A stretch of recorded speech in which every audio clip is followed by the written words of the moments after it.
گزشتہ جمعہ بھی میں نے دعا کا مضمون ہی حضرت مسیح علیہ الصلوۃ والسلام کے حوالوں کی روشنی میں بیان کیا تھا کہ دعائیں کس طرح ہونی چاہیے، ان کی حکمت، ان کی فلاسفی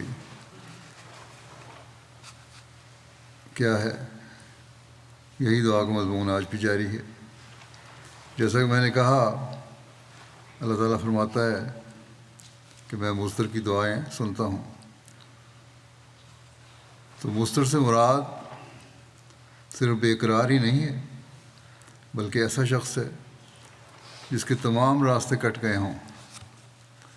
بس جب ہم دعا کے لیے اللہ تعالیٰ کے آگے جھکیں تو ایسی حالت بنا کر جھکیں اور اللہ تعالیٰ کے حضور یہ دعا کریں کہ سوائے تیرے ہمارا کوئی نہیں، اور ہم تجھی پر انحصار کرتے ہیں، بھروسہ کرتے ہیں اور تیرے پاس ہی آئے ہیں۔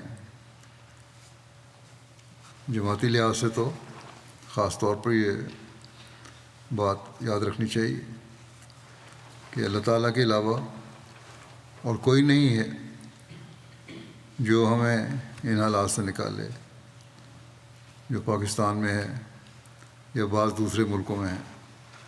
بلکہ ذاتی طور پر بھی اگر انسان سمجھے تو اللہ تعالیٰ ہی ہے جو سب کام کرتا ہے، وہی ہے جو ہماری ضرورتیں پوری کرتا ہے، وہی ہے جس کے آگے جھکا جا سکتا ہے، وہی ہے جو اسباب مہیا کرتا ہے۔